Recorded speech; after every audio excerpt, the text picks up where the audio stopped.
राधे राधे सभी साथियों को एक बार फिर से आपके इस YouTube चैनल पर मैं स्वागत करता हूं। साथियों, हम बात कर रहे थे किसकी? राजस्थान पॉलिटी की। और राजस्थान पॉलिटी के अंदर हमने प्रीवियस वीडियो में देखा था, स्थानीय स्वशासन के बारे में हमने देखा था, तो वो चैप्टर लगभग कंप्लीट हो चुका है। आज हम बात करेंगे राज्य विधानमंडल के बारे में। और राज्य विधानमंडल के अंदर जो भी आर्टिकल्स हैं उनके अंदर क्या क्या बातें बताई गई है, उन सभी के बारे में अपन डिटेल वीडियो में बात करेंगे। ठीक है, तो आज का हमारा टॉपिक क्या रहेगा? वो रहेगा राज्य विधानमंडल। देखिए दोस्तों, राज्य विधानमंडल जो है वो संविधान के अंदर भाग 6 में जिक्र किया गया है। कौन से में? भाग 6 में। और आर्टिकल जो इसके अंदर आते हैं वो आते हैं 168 से लेकर के 212 तक। तो 168 से 212 तक के जो आर्टिकल्स हैं उनमें विधानमंडल की बात की गई है, जहां पर लेजिस्लेचर की अगर बात करें। और विधानमंडल के अंदर क्या है कि कुछ स्टेट ऐसे हैं जिनके अंदर 2 सदन है और कुछ स्टेट ऐसे हैं जिनके अंदर केवल 1 सदन है। 2 सदन का मतलब साफ है कि वहां पर राज्य के विधानमंडल में 2 सदन, एक विधानसभा और एक विधान परिषद होगी। और 1 सदन वाले राज्यों के अंदर केवल विधानसभा का प्रावधान होगा। ये बात कही गई है आर्टिकल्स के अंदर। अब राजस्थान के अंदर अगर बात करें तो पहले 1919 के अंदर जब संशोधन नहीं हुआ था, जो धारा हटी थी जम्मू कश्मीर वाली, आप सभी जानते हो, उससे पूर्व 2019 से पूर्व 7 राज्यों के अंदर द्विसदनीय व्यवस्था थी, जहां पर विधानसभा और विधान परिषद दोनों थी। परंतु उसके बाद में जम्मू कश्मीर जो है उसको क्या कर दिया गया, केंद्र शासित प्रदेश में गठित कर दिया गया। तो उसकी वजह से अब केवल 6 राज्य ऐसे हैं जिनके अंदर द्विसदनीय व्यवस्था है। उनके अंदर कौन कौन से हैं उनको अपन ट्रिक से पढ़ेंगे और एक एक पॉइंट को अच्छे से क्लियर करते जाएंगे। दोस्तों, मैं आपको बता देना चाहता हूँ, ये क्लास जो है वो आपके लिए बहुत ज़्यादा इंपॉर्टेंट इसलिए रहेगी क्योंकि मैं हर एक फैक्ट को आपके सामने रख रहा हूँ, जिससे आने वाले एग्जाम के अंदर किसी भी प्रकार का ऐसा क्वेश्चन आपको देखने को ना मिले जो एग्जाम के पॉइंट ऑफ व्यू से इंपॉर्टेंट हो और वो एग्जाम में आए। ठीक है, तो इसी उम्मीद के साथ कि आप सभी बेहतर तैयारी कर रहे होंगे, तो बढ़ते हैं अपन टॉपिक की तरफ। तो हमारा टॉपिक कौन सा है? राज्य विधानमंडल। दोस्तों, अभी मैंने आपको बताया कि राज्य विधानमंडल जो है वो संविधान के कौन से भाग में है, तो याद रखिएगा भाग 5 के अंदर इसका 6 के अंदर इसका क्या किया गया है? प्रावधान किया गया है, उल्लेख किया गया है। चलिए अगर बात कर ले, भाग 6 है तो अनुच्छेद, आर्टिकल कौन कौन से हैं? तो अनुच्छेद जो है वो है 168 से लेकर के 212 तक। क्लियर है? आर्टिकल 168 से लेकर 212 तक राज्य विधानमंडल का प्रावधान किया गया है। हम यहाँ पर विधानमंडल के संदर्भ में अगर देखेंगे तो हम राजस्थान के परिप्रेक्ष्य से बात करेंगे, ये आप ध्यान रखिएगा। क्लियर है? चलिए, ये बात की गई 168 212 में राज्य विधानमंडल की बात की गई है। राज्य विधानमंडल क्या है? राज्य के अंदर जो विधायिका है, जो व्यवस्थापिका है, वही विधानमंडल होती है। विधायिका व्यवस्थापिका क्या होती है? तो ध्यान से सुनिए, विधायिका का मतलब है कोई कानून बनाना। कानून बनाने का जो प्रावधान करती है या बनाने का जो कार्य करती है वो विधानमंडल के थ्रू होता है। जिसके अंदर 1 सदन हो तो विधानसभा बनाएगी, और दोनों सदन हो तो जिसके अंदर विधान परिषद और विधानसभा दोनों सम्मिलित होती है। तो कानून बनाने वाली जो संस्था है उसी को अपन क्या बोलते हैं? विधानमंडल बोलते हैं। क्लियर हो गई बात सभी को? तो ध्यान से सुनिए, मेरे शब्दों पर जाइएगा, कुछ चीजें मैं बोलूंगा, सिर्फ ओनली लिखूंगा नहीं, कुछ बोलूंगा, क्योंकि वो नॉर्मल बेसिक चीजें हैं जो आपको ध्यान रहनी चाहिए। पर एग्जाम के पॉइंट ऑफ व्यू से आपसे ये नहीं पूछा जाएगा कि विधानमंडल का क्या कार्य है। क्लियर है बात सभी को? तो ध्यान से, कानून बनाने का काम कौन करती है? विधानमंडल करती है। अब अगर बात करें भाग 6 में इसका उल्लेख किया गया है, आर्टिकल 168 से लेकर 212 तक इसके अंदर जिक्र किया गया है। अब अगर बात करें यहां से राज्य विधानमंडल में, तो राज्य विधानमंडल में 2 प्रकार, इसके अंग कौन कौन से हैं तो आपको मैं बता देना चाहता हूं। आर्टिकल 168 जो है इसके अंदर क्या लिखा गया है? इसमें बताया गया है कि विधानमंडल के अंग, लेजिस्लेचर जो है इसके अंग की बात की गई है कि इसके अंदर विधानमंडल में कौन कौन शामिल हो सकते हैं। तो देखिएगा, यहां पर अगर बात करें इसके कौन कौन से अंग हो सकते हैं, तो एक हो सकता है विधानसभा, लेजिस्लेटिव असेंबली, और एक होता है विधान परिषद। क्या होती है? विधान परिषद होती है। और उसके बाद में जो तीसरा जो पार्ट जो है, अंग जो है इसका विधानमंडल का, वो है राज्यपाल। देखिएगा, राज्यपाल जो है वो इसका क्या है? पार्ट है, ये एक अंग है इसका विधानमंडल का। क्लियर है? ये बात ध्यान, क्योंकि कार्यपालिका जो शक्ति है वो किसके अंदर निहित होती है? राज्यपाल के अंदर। वास्तविक प्रमुख सीएम होता है, वो बात एक अलग है। पर इस विधानमंडल के कितने पार्ट है? विधानसभा, विधान परिषद और राज्यपाल, इसके क्या होते हैं? अंग। ये किसमें बताया गया? आर्टिकल 168 में जिक्र किया गया है। ठीक है, तो विधानमंडल के गठन की बात या अंग की बात की गई कि विधानमंडल के अंदर क्या क्या चीजें शामिल हो सकती है। तो विधानसभा, जिसको अपन LA लेजिस्लेटिव असेंबली कहते हैं, और विधान परिषद लेजिस्लेटिव काउंसिल कहते हैं, और राज्यपाल आप जानते हो गवर्नर है। तो ये 3 अंग किसके हैं? विधानमंडल के हैं। क्लियर है? जिन राज्यों के अंदर क्या होते हैं? विधानसभा और विधान परिषद दोनों होती है, वो द्विसदनीय होते हैं, और जिनके अंदर केवल विधानसभा होती है वो केवल एक सदनीय है। आप जानते हो भारत के अंदर 28 राज्य हैं, और उन 28 राज्यों में से 22 राज्य ऐसे हैं जिनके अंदर केवल एक सदन है, जिसको अपन विधानसभा कहते हैं। केवल मात्र 6 राज्य ऐसे हैं जिनके अंदर द्विसदनीय व्यवस्था है। चलिए अपन बात कर लेते हैं 6 राज्य कौन कौन से हैं जिसके अंदर द्विसदनीय व्यवस्था पाई जाती है। द्विसदनीय का मतलब जिसके अंदर विधानसभा और विधान परिषद दोनों हैं। तो ऐसे स्टेट कौन से हैं? तो याद रखिएगा, ऐसे जो राज्य हैं उनकी संख्या कितनी है? 6 है। अब 6 कौन कौन से होंगे ये आपको मैं बता देना चाहूंगा। तो राज्य 6 है, उनके अंदर से ट्रिक याद रखेंगे, वो ट्रिक मैं आपको बता देता हूं। ट्रिक याद रखेंगे, ट्रिक के थ्रू अपन पढ़ लेंगे।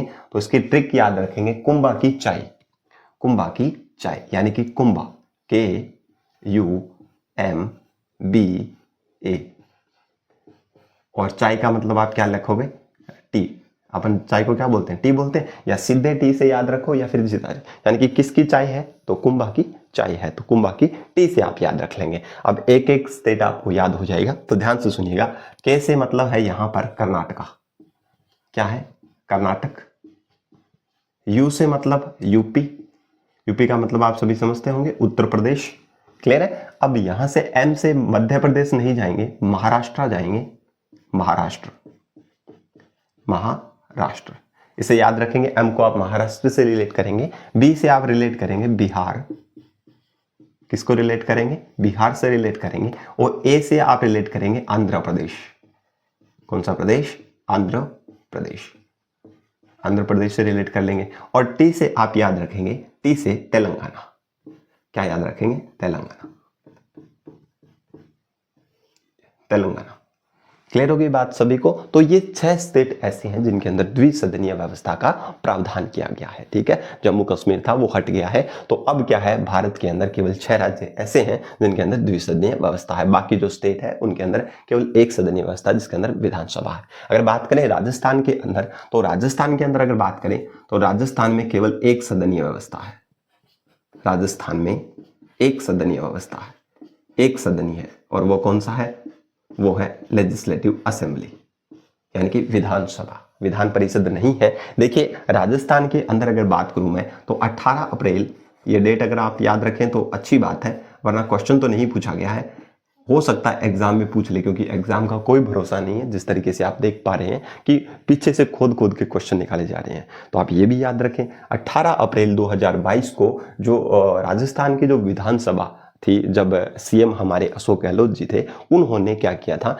इसका जो संकल्प जो था वो पारित करके, ठीक है ना, इसका संकल्प पारित करके कहां पर भेजा था? 2/3 बहुमत से, यानी कि विशेष बहुमत की जरूरत होती है, तो 2/3 बहुमत से पारित करके कहां पर भेज दिया था? संसद में भेज दिया था। और संसद याद रखें, क्योंकि संसद के पास ये पावर है कि विधान परिषद का गठन कर सकती है, सृजन कर सकती है, और उसको समाप्त भी कर सकती है।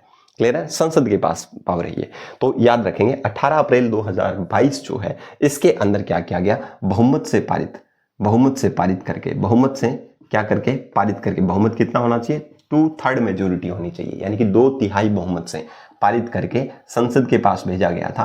परंतु अभी संसद ने इसके लिए कानून पारित नहीं किया है।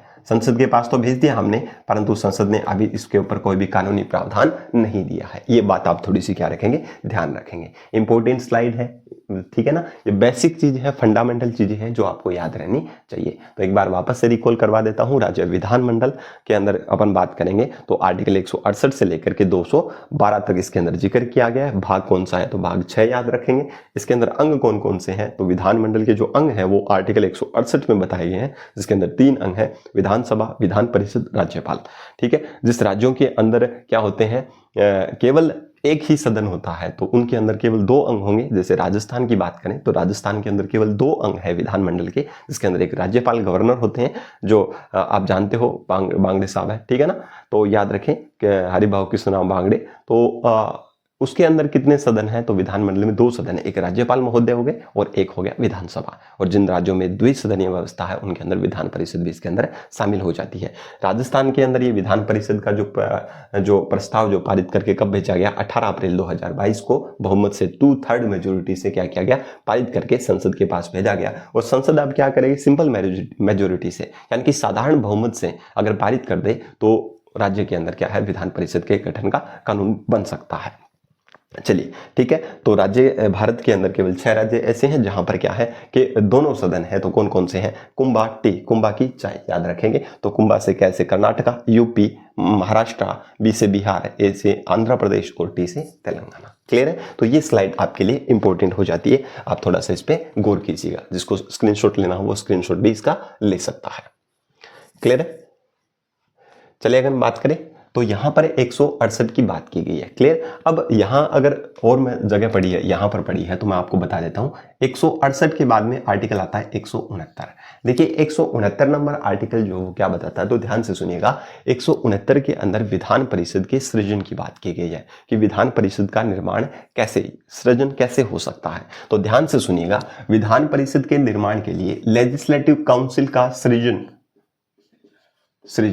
यानी कि निर्माण या गठन कैसे हो सकता है। तो ध्यान से सुनिएगा, इसके निर्माण के लिए सबसे पहले मैंने आपको बताया जिस राज्य के अंदर इसका निर्माण होना है उस राज्य के अंदर जो विधानसभा उपस्थित है, विधानसभा जो है वो 2/3 मेजोरिटी से, अभी मैंने आपको बताया 2/3 यानी कि 2/3 बहुमत से क्या करेगी, पारित करेगी उस संकल्प को और उसके बाद में संसद के अंदर भेजेगी। अगर संसद उसे सिंपल मेजोरिटी से ही, साधारण बहुमत से ही अगर पारित कर दे तो उस राज्य के अंदर क्या बन सकती है, विधान परिषद का गठन किया जा सकता है। तो ध्यान से सुनिएगा, इसके लिए क्या क्या रिकमेंडेशन है। तो राज्य के अंदर क्या होगा, संबंधित जो राज्य है वो क्या करेगा, लेजिस्लेटिव असेंबली जो है विधानसभा, उसका 1/3 बहुमत, 2/3 बहुमत से क्या करे, पारित करे। ठीक है ना। जो भी कुल सदस्य है या उपस्थित या मतदान करने वाले जो सदस्य हैं, ठीक है ना, उस विधानसभा के अंदर जो भी कुल सदस्य हैं या उपस्थित या मतदान करने वाले जो सदस्य हैं उनका 2/3 बहुमत से यानी कि 2/3 मेजोरिटी से अगर संकल्प पारित हो जाता है तो उसके बाद में इसको भेजा जाता है कहां पर, इस संकल्प को कहां पर भेजा जाता है, राज्य सरकार कहां पर भेजती है, ये भेजती है संसद में, पार्लियामेंट में। अगर संसद जो है इसको 1/3 मेजोरिटी से, 1/3 यानी कि 1/3 साधारण बहुमत से, या फिर ऐसे बोल सकते हो आप, नॉर्मली अगर सीधा बोलो तो आप याद रखें साधारण बहुमत से। कौन से बहुमत से, साधारण बहुमत से, साधारण बहुमत से अगर क्या कर दे, पारित कर दे इस संकल्प को, तो क्या हो सकता है, तो ध्यान से सुनिएगा, वहां पर क्या हो सकता है, लेजिस्लेटिव काउंसिल का क्या हो सकता है, सृजन हो सकता है। ये थोड़ा सा क्या रखें यहाँ पर ध्यान में रखिएगा। क्लियर होगी क्या बात सभी को। तो आर्टिकल 169 में क्या बताया गया है, इसमें बताया गया है विधान परिषद जो है इसका सृजन या इसका गठन कैसे हो सकता है। तो मैंने अभी आपको बताया कि राज्य अगर क्या करें 2/3 मेजोरिटी से अगर प्रस्ताव पारित करके अगर संसद के पास भेजे तो क्या कर सकती है संसद, उस पर कानून बना सकती है उसके सृजन के संबंध में, ठीक है ना, विधि के द्वारा उसका गठन कर सकती है। तो अगर संसद के लिए क्या 2/3 मेजोरिटी जरूरी है, नहीं, वो केवल साधारण बहुमत से अगर पारित कर दे तो उस राज्य के अंदर विधान परिषद का गठन किया जा सकता है। ये बात भी आप ध्यान रखिएगा। ये आर्टिकल किसमें बताया गया, 169 में। अगर बात करूं मैं, अगर मान लीजिए इन फ्यूचर कभी राजस्थान के अंदर अगर विधान परिषद का अगर गठन किया गया या गठन हो गया तो उस कंडीशन के अंदर, क्योंकि प्रस्ताव हमने तो भेज दिया, अब संसद पर डिपेंड करता है कि कब इस पर मंजूरी दे दे और हमारे राज्य के अंदर भी विधान परिषद का गठन हो जाए।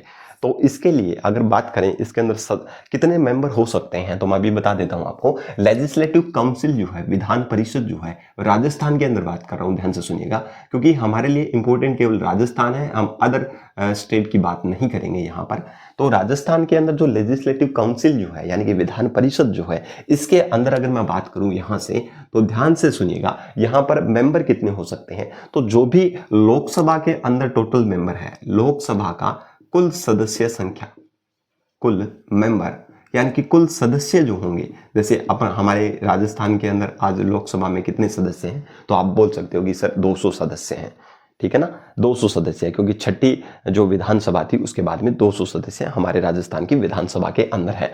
तो विधानसभा के अंदर जो टोटल मेंबर जो है 200 मेंबर है, उनका कितना, 1/3, कितना, 1/3 जो है वो क्या होंगे, इस विधान परिषद के अंदर सदस्य होंगे, अगर कभी इन फ्यूचर विधान परिषद का राजस्थान के अंदर गठन किया गया तो। अब अगर बात करें तो राजस्थान के अंदर टोटल नंबर कितने हैं, तो सदस्य कितने हैं, तो आप बता सकते हो कि सर 200 है, और 200 का 1/3 कितना हो गया, तो आप देखोगे अप्रोक्सीमेटली 66, ठीक है ना। तो अप्रोक्सीमेटली 66 यानी कि 66 सदस्य जो है वो किसके अंदर हो सकते हैं, तो विधान परिषद के अंदर होंगे, इन फ्यूचर कभी भी होगा तो, ठीक है ना। तो ये स्लाइड आपके लिए इंपॉर्टेंट हो जाती है, जिसको भी स्क्रीनशॉट लेना हो इसका स्क्रीनशॉट ले सकता है। इत्मीनान से पढ़िए, कुछ ज़्यादा इंपॉर्टेंट टॉपिक हमारे लिए इसलिए हो जाता है क्योंकि ये राजस्थान के परिप्रेक्ष्य से है, जहां पर संसद जितनी ज़्यादा इंपॉर्टेंट है इंडियन पॉलिटी के अंदर, वहीं पर राजस्थान के अंदर बात करें, यानी कि राजस्थान पॉलिटी की बात करें, तो वहां पर ये लेजिस्लेचर जो है वो उतनी ही इंपॉर्टेंट रहती है, ठीक है ना। ये थोड़ा सा आप ध्यान से देखिएगा। चलिए अब चलिए, स्क्रीनशॉट लेना हो तो स्क्रीनशॉट इसका आप ले सकते हैं आराम से, कोई दिक्कत वाली बात है नहीं। चलिए आगे, चलो अब बात कर लेते हैं अपन आर्टिकल 168 हो गया, 169 हो गया, अब आर्टिकल 170 में। तो आप मेरे साथ बोलिए, 168 में अंग बताए गए हैं, 3 अंग होते हैं, अगर 2 सदन है तो, 1 सदन है तो केवल 2 अंग, जिसके अंदर राज्यपाल क्या होगा, अनिवार्य रूप से उसके अंदर होगा, ये ध्यान रखें। 69 में एलसी के गठन की, यानी कि विधान परिषद के गठन की बात की गई है, तो याद रखिएगा 2/3 मेजोरिटी से अगर कोई भी राज्य अगर क्या कर सकता है, पारित करके संसद के पास भेजे, तो संसद के पास ये पावर है कि वो उस राज्य के अंदर विधान परिषद का गठन कर सकती है। देखिए दोस्तों, मैं आपको एक चीज बता देना चाहता हूं कि मेरा मकसद केवल आपके ज्ञान में इजाफा करना है। मैं यहाँ पर कोई टाइम पास करने के लिए नहीं आता हूँ। मेरे पास जो भी नॉलेज है, क्योंकि हर आदमी सफिशिएंट नहीं होता है, आप अपने आप में मान के चलिएगा। अगर हो सकता है कि मेरे से ज़्यादा आप लोगों को भी आता होगा, पर मेरे को जितना आता है, जितना मैं आपको समझा सकता हूँ, जितना मैं आपको दे सकता हूँ, जिससे आपके नॉलेज में हो सकता है 2-3% की इजाफा हो, तो वो भी आपके लिए बेनिफिशियल रहेगा, ठीक है ना। तो इसलिए मैं उम्मीद करूंगा कि आप सभी इस चैनल पर बने रहें और मैं आपके लिए हर एक कंसेप्ट को क्लियर करवाने का पूरा प्रयास करूंगा, ठीक है। चलिए, बिना फ्री है, कोई आपसे पैसा लिया नहीं जा रहा है, तो आप इत्मीनान से पढ़िए, अपनी तैयारी को और ज़्यादा बेहतर करने का प्रयास कीजिएगा, ठीक है। अब चलिए, यहाँ से आर्टिकल 168 मैंने करवा दी, और आर्टिकल 169 यहाँ पर अगर मैं लिखता जाऊँ तो ध्यान से सुनिएगा, यहाँ पर अपन पूरे आर्टिकल लिख लेंगे, ठीक है ना। 168 में क्या बताया गया था, विधानमंडल के अंग कौन कौन से थे, जिससे आपको रिकॉल रहे, ठीक है ना, साइड में भी रिकॉल रहे। 3 अंग थे, 2 सदन है तो ऊपर ना 2 अंग होंगे। चलिए, 169 में लेजिस्लेटिव काउंसिल के सृजन की बात की गई थी, यानी कि विधान परिषद। मैं एलसी लिख रहा हूं तो इसका मतलब लेजिस्लेटिव काउंसिल की बात कर रहा हूं, विधान परिषद की बात कर रहा हूं। इसके बाद में यहां पर अगर बात करूं, 170 आर्टिकल पढ़ेंगे अपन, तो वो बताता है लोकसभा, यानी कि लेजिस्लेटिव असेंबली का संरचना की बात करेगा। संरचना का मतलब है इसके अंदर कितने मेंबर होंगे, मैक्सिमम कितने हो सकते हैं, न्यूनतम कितने हो सकते हैं, तो उनकी क्या करेगा, जिक्र करेगा। ये आर्टिकल आप थोड़ा सा क्या है, इनको ध्यान से सुनिएगा, ठीक है। शॉर्ट में लिखता जा रहा हूं क्योंकि अपने को कीवर्ड पकड़ना है, अपने को कोई विद्वान नहीं बनना है, इतना भी हमें एग्जाम करेक्ट करना है, तो मैं आपको शॉर्ट की के थ्रू सारा चीजें करूंगा, ठीक है। एग्जाम में क्वेश्चन गलत नहीं होना दूंगा, ये आप मेरे पे विश्वास रखिएगा, ठीक है। आर्टिकल 170 क्या बताता है, ध्यान से सुनिएगा। आर्टिकल 170 जो है, इसमें बताई गई है लेजिस्लेटिव असेंबली जो है, विधान परिषद, लेजिस्लेटिव असेंबली, इसकी संरचना की बात की गई है। एलए और एलसी आप समझ रहे होंगे, मैं उम्मीद करता हूं, ठीक है ना। लेजिस्लेटिव असेंबली की संरचना यानी कि विधान सभा की संरचना। देखिए दोस्तों, इसके अंदर विधान सभा जो है, इसके अंदर मैक्सिमम जो मेंबर होंगे वो 500 होंगे। कितने होंगे, तो 500 याद रखेंगे। तो इसके अंदर संरचना में मैक्सिमम जो है, एक मिनिमम की बात करूं तो मिनिमम यानी कि अधिकतम सदस्य कितने हो सकते हैं, ठीक है ना। मैं एक एक चीज बोल रहा हूं, अब कई बार होता है कि मैं बोलता हूं वो आप गौर नहीं करते हो, तो आप लिख रहा हूं उस पर भी फोकस कीजिए और जो बोल रहा हूं उस पर भी ज्यादा से ज्यादा फोकस कीजिएगा, ठीक है। मैक्सिमम जो सदस्य होंगे, याद रखिएगा, हमारी लेजिस्लेटिव असेंबली में यानी कि विधान सभा जो है, इसके अंदर अधिकतम सदस्य होते हैं 500। कितने होंगे, 500 होंगे, क्लियर है। और मिनिमम जो सदस्य होंगे वो होंगे 60। मिनिमम कितने होंगे 60 यानी कि 60 सदस्य होंगे। अगर बात करें वहीं पर राजस्थान के अंदर अगर बात करूं मैं, ध्यान से सुनिएगा, ओवरऑल की बात कर रहा हूं यहां पर, ठीक है ना। तो विधानसभा के अंदर टोटल मेंबर कितने होते हैं 500 होते हैं और मिनिमम कितने होंगे 60 होंगे। अगर मैं बात करूं राजस्थान के अंदर अगर बात करूं तो राजस्थान में साथियों याद रखना यहां पर 500 की जगह नहीं है हमारे पास, 500 नहीं है हमारे पास, कितने हैं केवल मात्र 200 सदस्य हैं, ठीक है ना। छठी विधानसभा में, जब छठी विधानसभा शुरू हुई थी उस टाइम से लेकर के आज तक, पहले शुरुआत में पहली विधानसभा के अंदर मात्र 160 सदस्य थे, आप सभी जानते हैं इस चीज को, ठीक है ना। और उसके बाद में दूसरी तीसरी चौथी विधानसभा आई, उसके अंदर धीरे धीरे सदस्यों की संख्या बढ़ती गई और छठी विधानसभा में आकर के 200 सदस्य हो गए। तो पहली बार 200 सदस्य जो वर्तमान का जो प्रारूप चल रहा है वो कौन सी विधानसभा में था, तो छठी में था, ये याद रखें, ठीक है। 200 सदस्य राजस्थान में। अब 200 सदस्य जो राजस्थान के अंदर है, तो इनके अंदर आप ध्यान सुनिएगा, इन 200 सदस्यों में से कुछ सीटें आरक्षित भी हैं, कुछ सीटें क्या है आरक्षित भी है, उनकी बात अपन थोड़ी सी देर बाद में करेंगे, ठीक है ना। तो ये आपको क्लियर हो गया, विधानसभा में मैक्सिमम मेंबर हो सकते हैं 500 और मिनिमम मेंबर कितने हो सकते हैं 60 हो सकते हैं, क्लियर है। अब यहां पर ये सीट जो है, ठीक है ना, विधानसभा के अंदर जो सीटें हैं इसका निर्धारण कैसे किया जाता है, तो याद रखिए जो भी विधानसभा के अंदर जो सीटें होती है वो हमेशा उस राज्य की जनसंख्या के आधार पर की जाती है। अगर जनसंख्या ज्यादा है तो अप्रोक्सीमेटली आप मान सकते हैं कि उस राज्य के अंदर विधानसभा की सीटें भी अपने आप इंक्रीज हो जाएगी, ठीक है ना। तो याद रखिएगा, मैं आपको लिख देता हूं यहां पर, विधानसभा में LA में सीट का जो निर्धारण है, ठीक है ना, आप लंबी लाइन से लिखना चाहो तो लिख लीजिए, पर आप एक चीज ध्यान से सुनिएगा, जितना ज्यादा शॉर्ट लिखोगे उतना ही ज्यादा आपके लिए इंपॉर्टेंट होगा। इंपॉर्टेंट क्यों होगा, क्योंकि जब भी एग्जाम नजदीक होता है आप पूरे टाइम पढ़ दो, कितनी भी बार पढ़ लो, परंतु जब आप एग्जाम के लगभग नजदीक आओगे, 10 दिन बचेंगे 5 दिन बचेंगे, उस टाइम आपको शॉर्ट नोट ही ज्यादा बेनिफिशियल रहेंगे, इसलिए मैं आपको शॉर्ट नोट करवाने का प्रयास कर रहा हूं। तो ये तो समझ में तो आ ही रहा है वैसे भी, है ना। तो विधानसभा के अंदर जो सीट है उसका निर्धारण कैसे होता है, तो ध्यान से सुनिएगा, निर्धारण जो है वो किसके आधार पर होता है, तो जनसंख्या के अनुपात के आधार पर, जनसंख्या के आधार पर, ठीक है ना, जनसंख्या के अनुपात के आधार पर उस राज्य के अंदर क्या होता है, सीटों का निर्धारण होता है। अगर जिस राज्य के अंदर जिस राज्य में जनसंख्या ज्यादा, तो ऑब्वियसली वहां पर क्या होगा, सीट जो है वो भी ज्यादा होंगी। जिस राज्य में कम होंगी जनसंख्या, वहां पर सीटें भी कम होंगी। चलिए, आधार वर्ष कौन सा लिया गया। अब वर्तमान के अंदर जो आधार वर्ष चल रहा है वो लगभग 1971 वाली जो जनसंख्या है उसके आधार पर, उसके बेसिस पर हमें क्या किया है, जनसंख्या सीटों का निर्धारण किया गया है। तो याद रखिए, इस सीट का निर्धारण कौन से वर्ष में किया गया, तो इसका जो आधार जो है, सीट निर्धारण का जो आधार वर्ष जो है वो कौन सा था, 1971। कौन सा था, 1971, यानी कि 1971 की जो जनसंख्या है उसके आधार पर सीटों का निर्धारण कर रखा है अभी तक, ठीक है ना। अब बात ये रहती है कि ये कब तक चलेगा, तो अभी 84वां कॉन्स्टिट्यूशन अमेंडमेंट हुआ 2001 में, जिसके तहत इसकी जो समय सीमा जो है वो बढ़ा करके 2000 कितनी कर दी गई, तो याद रखिएगा 2026 कर दी गई है, क्लियर ना।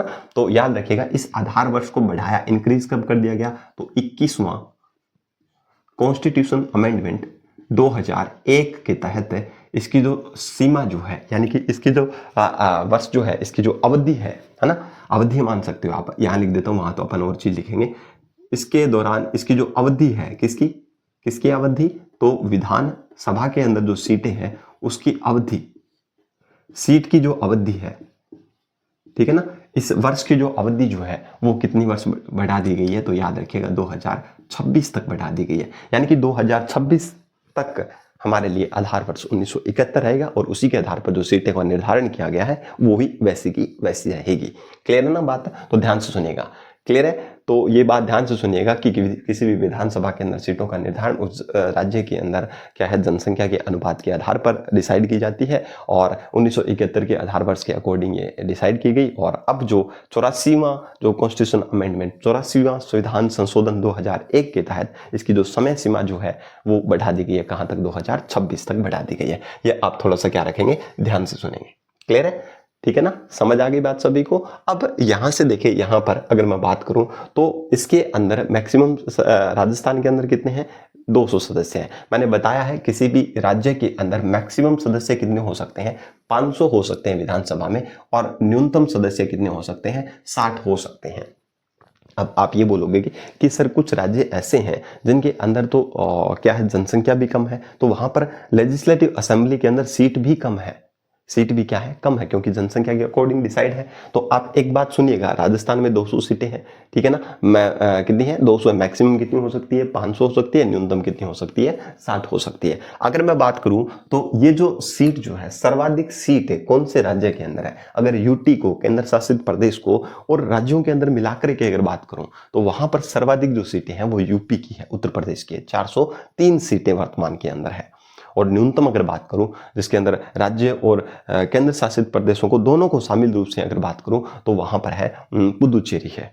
कौन है, पुदुचेरी है, जिसके अंदर मात्र केवल 30 सीटें हैं, ठीक है ना। तो अब यहां पर अगर मैं लिखना चाहूं तो आप थोड़ा सा ध्यान से सुनिएगा, मैं लिख रहा हूं यहां से कि सर्वाधिक सीट कहां पर है, ठीक है ना। तो यहां लिख देता हूं सर्वाधिक सीट, विधानसभा के अंदर सर्वाधिक सीट। और ये सीट जो है सर्वाधिक वो किस आधार पर बता रहा हूं, स्टेट में कौन से राज्य में सर्वाधिक है और प्लस में यूटी भी शामिल कर रहा हूं, यानी कि केंद्र शासित प्रदेश और राज्यों दोनों को मिलाकर के सबसे ज्यादा, यानी कि हमारे राज्य के अंदर क्या है, केंद्र शासित, हमारे भारत के अंदर केंद्र शासित प्रदेश भी है और प्लस में राज्य भी है। तो राज्य और केंद्र शासितों को दोनों को मिलाकर के अगर देखें तो सबसे ज्यादा सीट कहां पर निकलती है, तो ध्यान से सुनिएगा, वो निकलती है यूपी में। यूपी का मतलब उत्तर प्रदेश, और सीटों की संख्या कितनी है, 403 है। 400 कितनी है, 3 है, ठीक है ना। विधानसभा के अंदर सीटें सबसे ज्यादा कहां पर है, यूपी में है, 403 है। अगर बात करें न्यूनतम सीट की अगर बात करूं तो ध्यान से सुनिएगा, न्यूनतम सीट, तो न्यूनतम सीट जो रहेगी वो कहां पर रहेगी, वही दोनों सेम है, राज्य और यूटी के अंदर बात कर रहा हूं, तो वो न्यूनतम जो सीट है वो रहती है पुदुचेरी में, पुदुचेरी, पुदुचेरी, ठीक है ना। तो यहां पर सीट कितनी है, तो ध्यान से सुनिएगा, यहां पर जो सीट है, सीटों की जो संख्या है वो है 30। कितनी सीट है, तो ध्यान से सुनिएगा, 30 सीट है। क्लियर होगी बात सभी है। सर्वाधिक सीटें कौन से राज्य में है, तो यूपी में बताएंगे, उत्तर प्रदेश में 403 है, और यूटी और राज्यों को मिलाकर के, और सबसे कम अगर बात करें तो पुदुचेरी में है। अब न्यूनतम सीटें कहां पर बताई गई है, तो देखिए न्यूनतम सीट कितनी होनी चाहिए, कम से कम 30 तो होनी चाहिए, ठीक है ना। तो कुछ ऐसे स्टेट है वहां पर इससे भी, कुछ स्टेट ऐसे हैं जहां पर 60 से भी कम सीटें हैं, ठीक है ना। तो कुछ राज्य, ठीक है ना, तो कुछ राज्य ऐसे हैं जिनमें क्या है, न्यूनतम जो संख्या जो है विधानसभा में, जैसे 60 न्यूनतम संख्या होनी चाहिए, उससे भी कम है। तो ऐसे राज्य कौन कौन से हैं, तो ध्यान से सुनिए, न्यूनतम राज्य, न्यूनतम सीट वाले, न्यूनतम सीमा जो है उससे भी कम है, न्यूनतम सीमा से कम सीटें हैं। न्यूनतम सीमा कितनी है, 60 तो होनी चाहिए, ठीक है ना, हमने बता रखा है ऊपर, परंतु इससे भी कम सीटें हैं कौन सी राज्य में, तो आप याद रखिएगा, एक ट्रिक मैं बताता हूं, MCG, ये ट्रिक याद रखें, MCG, ठीक है ना, समझ गए। तो मैं बता रहा हूं आपको, ट्रिक बता रहा हूं, MCG से याद रखिए, M से याद रखिएगा मिजोरम,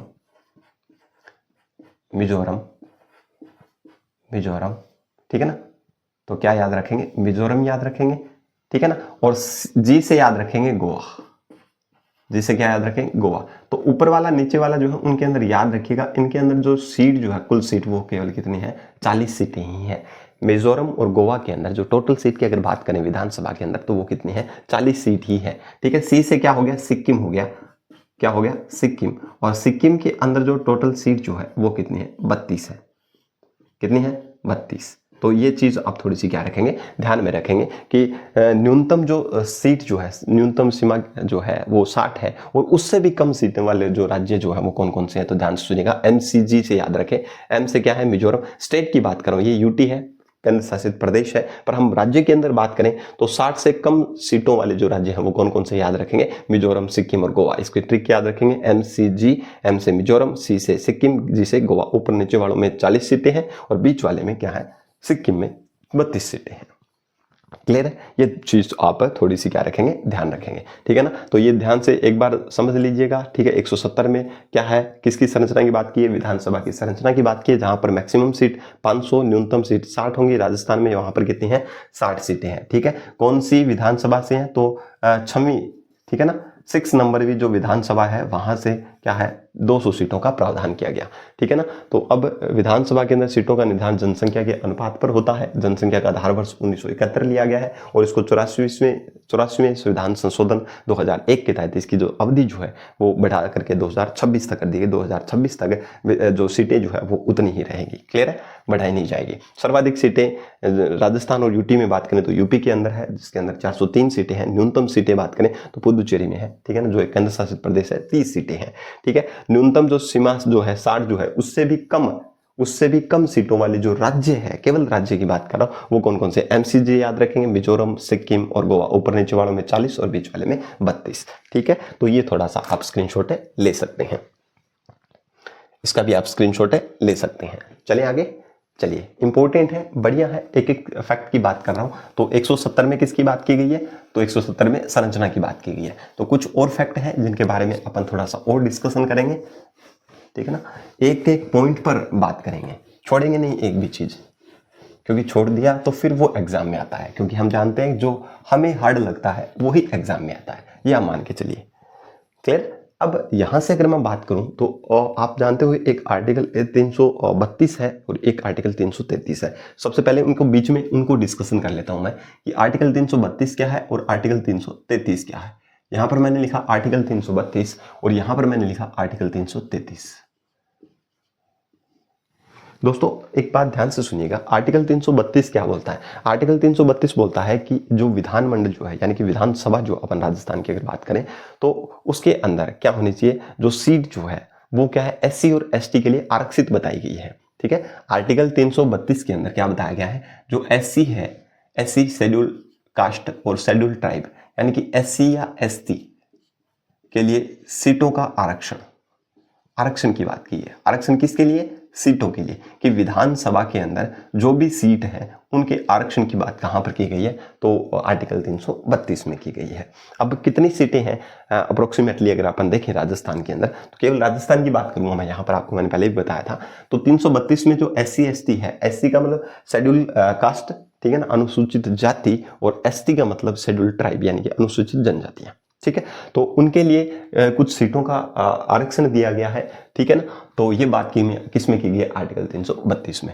अब अगर बात करें यहां पर, तो इनकी जो सीटें हैं राजस्थान में अगर बात करें तो ध्यान से सुनिएगा, राजस्थान जो है, राजस्थान में टोटल सीटें कितनी हैं, 200 सीटें हैं, आप सभी जानते हो 200 सीटें हैं। अब इन 200 सीटों में से ध्यान से सुनिएगा, एससी की जो सीट है और एसटी की सीट है, ये दोनों सीटें अगर देखें तो एससी की जो सीट है वो है, याद रखिएगा, 34 सीट है। कितनी सीट है, 34।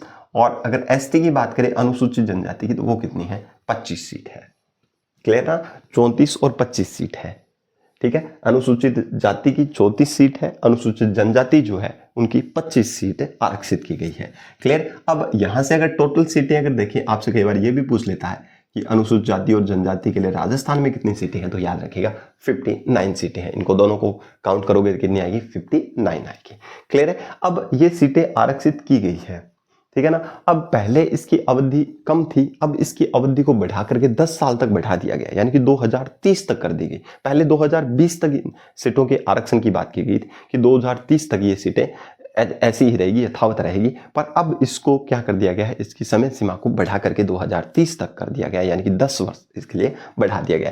तो क्या सीधे बढ़ गई, नहीं, ये बढ़ी थी किसके थ्रू, तो याद रखिए कॉन्स्टिट्यूशन अमेंडमेंट हुआ था, ठीक है ना। कौन सा हुआ था, कॉन्स्टिट्यूशन अमेंडमेंट। और कौन सा कॉन्स्टिट्यूशन अमेंडमेंट हुआ था, तो ध्यान से सुनिएगा, नोट करके याद रखिएगा, एससी एसटी के लिए सीटों का जो निर्धारण जो था, ठीक है ना, उसके जो अवधि 2020 तक थी, उस समय सीमा को बढ़ा करके 2000 कितना कर दिया गया है, 30 कर दिया गया है, क्लियर ना, 2030 कर दिया गया है। तो कौन सा अमेंडमेंट हुआ, तो ध्यान से सुनिएगा, 104वां कॉन्स्टिट्यूशन अमेंडमेंट, यानी कि संविधान संशोधन 2019।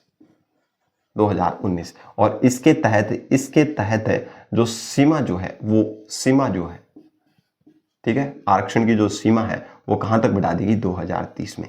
देखिए एक चीज आप ध्यान से सुनिएगा, पॉलिटिक प्रेशर होता है, ठीक है ना, पॉलिटिक प्रेशर होता है, जिसकी वजह से क्या करते हैं, सरकार जो है इसकी अवधि समाप्त होने से पहले इसको क्या कर देती है, बढ़ा देती है। तभी तो देखो 2019 में बढ़ा दिया गया इसको 10 वर्षों के लिए, ठीक है, 2020 तक थी और उसको 2019 में कॉन्स्टिट्यूशन अमेंडमेंट करके 104वां कॉन्स्टिट्यूशन अमेंडमेंट करके 2019 करके उसके तहत SC ST के जो आरक्षण की जो सीमा जो थी वो कहां तक बढ़ा दी गई, 2030 तक इसको बढ़ा दिया गया है। क्लियर है बात सभी को, ये आप थोड़ा सा ध्यान रखिएगा। आर्टिकल 332 में लिखा गया है कि SC ST यानी कि अनुसूचित जाति जनजाति के लिए सीटों का आरक्षण दिया गया है और राजस्थान में जो 200 सीटें हैं उनके अंदर 59 जो सीट है जिसके अंदर से SC की सीट 34 है और ST की सीट 25 है और इन सीटों पर केवल अनुसूचित जाति या जनजाति के जो सदस्य हैं वही क्या हो सकते हैं, विधानसभा में निर्वाचित होकर के जा सकते हैं। इसके अलावा कोई अदर जो है कास्ट से बिलोंग करता है तो वो इन सीटों के लिए क्या नहीं, एलिजिबल नहीं है, योग्य नहीं है। केवल अनुसूचित जाति और जनजाति के लिए सीटें आरक्षित है, केवल इन्हीं के ही सदस्य क्या कर सकते हैं, विधानसभा में निर्वाचित होकर के जा सकते हैं।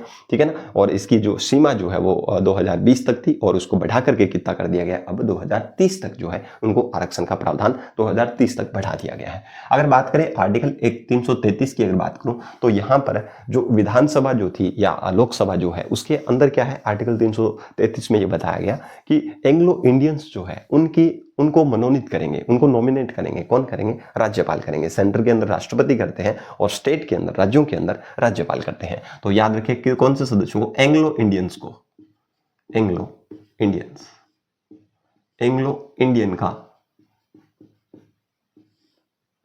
को मनोनीत करेंगे। ठीक है ना, आर्टिकल किसमें, 333 में। मनोनीत कौन करेंगे, स्टेट के अंदर बात करूं तो राज्यपाल करेंगे और अगर वहां पर वो हटा दिया क्या मैंने, कोई बात नहीं है। ठीक है, तो एंग्लो इंडियन जो है, आंग्ल भारतीय जो है समुदाय के जो लोग हैं उनको क्या है, विधानसभा के अंदर क्या है, 333 आर्टिकल के तहत क्या किया गया था, एक सदस्य को मनोनीत किया जाता था। ठीक है ना। अब आंग्ल भारतीय एंग्लो इंडियंस क्या होते हैं, तो एंग्लो इंडियंस ऐसे सदस्य हैं, ऐसे लोग हैं जो भारत के अंदर रह रहे हैं पर उनके पूर्वज का भी भारत और विदेशी जो है, ब्रिटिश जो है, उनकी नागरिकता क्या थी, उनके पास थी। ठीक है ना, जो ब्रिटिश या भारत के क्या थे, पूर्वज उनके संबंध रखते थे। ठीक है ना, वंश के आधार पर या उनका जन्म हुआ था भारत के अंदर हो गया या वहां रहने लगे, उस आधार पर ऐसे लोग जो है वो एंग्लो इंडियन होते हैं, जो अब वर्तमान में भारत में है पर उनके पूर्वज कहीं ना कहीं यूरोपियन जो देश हैं उनसे भी संबंध रखते थे। ठीक है ना, तो वो एंग्लो इंडियंस होते हैं और ऐसे एंग्लो इंडियंस का एक जो सदस्य जो था वो विधानसभा के अंदर क्या किया जाता था, मनोनीत किया जाता था। किसके द्वारा, राज्यपाल के द्वारा। परंतु ये जो मनोनीत पहले किया जाता था, ठीक है ना, 2020 के बाद में इसको क्या कर दिया गया, पूर्णतः हटा दिया गया। और कौन से कॉन्स्टिट्यूशन अमेंडमेंट के तहत, याद रखिएगा 104वां। ठीक है ना, ये मैं दोनों एक साथ क्यों बता रहा हूं, क्योंकि यहां पर भी 104वां कॉन्स्टिट्यूशन अमेंडमेंट हुआ जिसके तहत आरक्षण की सीमा, SC ST के लिए आरक्षण की सीमा 2030 तक बढ़ाई गई थी और यहां भी 104वां कॉन्स्टिट्यूशन अमेंडमेंट, ये 2019 की बात कर रहा है और यहां पर 2020 की बात करेंगे। ठीक है ना, तो 2020 के तहत एंग्लो इंडियन जो है इनको क्या कर दिया गया, हटा दिया गया कि अब राज्यसभा के अंदर विधानसभा के अंदर एंग्लो इंडियन जो है उनको मनोनीत राज्यपाल नहीं करेंगे। ये आर्टिकल संविधान संशोधन 104 2020 के तहत इसको क्या कर दिया गया था, हटा दिया। पहले जो विधानसभा थी उसके अंदर मनोनीत किया जाता था एंग्लो इंडियन, परंतु इसके तहत क्या कर दिया गया, इसको हटा दिया गया है। तो ये दोनों जो आर्टिकल्स जो है वो आपके लिए इंपॉर्टेंट है, हो जाते हैं। क्वेश्चन पूछा गया है तो ये भी थोड़ा सा क्या रखेंगे, ध्यान रखेंगे। क्लियर है, सॉरी, ठीक है, समझ आ चुका होगा सभी को। तो ये चीजें आप थोड़ी सी ध्यान रखिएगा। क्लियर है। अब अगर मैं एक चीज और रखना चाहूं यहां पर तो ध्यान से सुनिएगा, जो लेजिस्लेटिव असेंबली का जो सदस्य है जिसको आप MLA बोलते हो, ध्यान से सुनिएगा, लेजिस्लेटिव असेंबली, विधानसभा का जो सदस्य होता है उसको अपन क्या बोलते हैं, MLA बोलते हैं, मेंबर ऑफ लेजिस्लेटिव असेंबली। यानी कि किसका सदस्य, विधानसभा का सदस्य। देखिए M का मतलब मेंबर, L का मतलब लेजिस्लेटिव, A का मतलब assembly, member of legislative assembly यानी कि विधानसभा का सदस्य, जिसको आप MLA बोलते हो, विधायक जिसको अपन बोलते हैं। तो वो विधायक जो है उसका जो मत मूल्य कितना होता है, तो याद रखिए राजस्थान के अंदर बात करें, राजस्थान में मत मूल्य, राजस्थान में मत मूल्य। अब मत मूल्य कहां पर काम आता है, तो ध्यान से सुनिएगा, एक विधायक का मत मूल्य कितना होगा? तो मत मूल्य कब होगा? जब राष्ट्रपति जी का निर्वाचन होता है तो उस टाइम जितने भी राज्यों के अंदर जो विधानसभाएं होती है उनके जो सदस्य, निर्वाचित सदस्य जो है वो क्या करते हैं, राष्ट्रपति के निर्वाचन में भाग लेते हैं। तो उनमें हमारे राजस्थान के अंदर जो 200 जो एमएलए जो हैं, जिनको अपन विधायक कहते हैं, ये क्या करते हैं, वहां पर निर्वाचन भी करते हैं, वहां पर भागीदारी लेते हैं, वहां पर वोट डालते हैं। तो एक विधायक जब वोट डालेगा तो उसका जो मत मूल्य जो है वो कितना है, तो ध्यान से सुनिएगा, उसका जो मत मूल्य निकल के आता है वो 129 आता है। हमें विद्वान नहीं बनना है, ये कैसे आया हमें नहीं पूछा जाएगा, पर हमें याद रहना चाहिए कि एक विधायक का मत मूल्य कितना होगा, 129 राजस्थान के अंदर है। ठीक है ना, समझ आ गई बात सभी को? ठीक है। अब एक चीज अगर मैं देखना चाहूं तो आपको मैंने बताया कि जो हमारे राजस्थान के अंदर जो टोटल सीटें हैं वो कितनी है, 200 सीटें हैं। कितनी सीटें हैं? 200 सीटें हैं। अब आप मेरे को ये बताइए, क्या आज हमारे राजस्थान के अंदर अभी भजनलाल सरकार ने क्या किया था, 41 जिले कर दिए, ठीक है ना, संभाग वो उतने ही हैं, 7 संभाग हैं, 28 जो और सॉरी कितने, 41 जिले, अगर 28 बोले हैं तो सॉरी, 41 जिले कर दिए हैं। और 41 जिले जो हैं उनके अंदर अगर मैं बात करूं, ठीक है ना, तो पहले के परिप्रेक्ष्य से बात कर रहा हूं, अब तो किस में कितने होंगे वो अभी डिसाइड नहीं हुआ है। तो सबसे ज्यादा जो सीट जो थी वो किस में है, तो सर्वाधिक सीट कहां पर है, जयपुर में है। जयपुर में सीट सर्वाधिक है, और सर्वाधिक सीट जो है वो जयपुर में है। तो कितनी है, तो याद रखिएगा 19 सीट है, 19 सीट है सबसे ज्यादा सीट। और अगर न्यूनतम सीटों की अगर बात करें तो न्यूनतम जो सीट है वो कहां पर है, तो ध्यान से सुनिएगा, प्रतापगढ़ और जैसलमेर। ठीक है ना, प्रतापगढ़ और जैसलमेर को याद रखिएगा, प्रतापगढ़ प्लस जैसलमेर, ये दो नाम याद रखोगे काफी। एक और है शायद डिस्ट्रिक्ट, वो मेरे याद नहीं आ रहा अभी। प्रतापगढ़ और जैसलमेर है, इनके अंदर मात्र 2 सीटें हैं। कितनी सीटें हैं, 2 सीटें हैं। क्लियर हो गई बात सभी को? तो याद रखिएगा, ये इंपॉर्टेंट है आपके लिए। सर्वाधिक सीटें जो जयपुर के अंदर है 19 सीटें हैं, और न्यूनतम जैसलमेर या फिर प्रतापगढ़ के अंदर आप बात कर सकते हैं। चलिए, इतना याद रख लोगे। अब चलिए आगे आर्टिकल में। चलो चलिए, अब यहां से अब बात कर लेते हैं आर्टिकल 170 में क्या लिखा। अभी मैं आपको रिकॉल करवा देता हूँ। ये बीच में एक ऐसी चीज थी जो आपको बतानी जरूरी हो गई थी, इसलिए मैंने बीच में आपको थोड़ा सा वो आर्टिकल से हट करके बातें की यहाँ पर, क्योंकि ये हमारे विधानसभा से रिलेट रखती है, ठीक है, संबंध रखती है, इसलिए बताना जरूरी हो गया था। चलिए आइए इधर 168 जो आर्टिकल है दोस्तों, यहाँ पर बात की गई थी किसकी, विधानमंडल के अंग की बात की गई थी। ठीक है ना, लेजिस्लेचर के अंग की बात की, जिसके अंदर आपको मैंने बताया। ठीक है, अब 169 में क्या बात की गई, आप रिकॉल कर सकते हो कि यहां पर लेजिस्लेटिव काउंसिल जो है, विधान परिषद है, इसके सृजन की बात की गई थी। ठीक है ना, बताया ना मैंने, राज्यों के अंदर जो विधानसभा वो 2/3 बहुमत से पारित करके संसद के पास भेजेगी, संसद साधारण बहुमत से पारित करके राज्यों के अंदर गठन कर सकती है। क्लियर है बात सभी को? तो ये चीज भी आप थोड़ी सी ध्यान रखिएगा।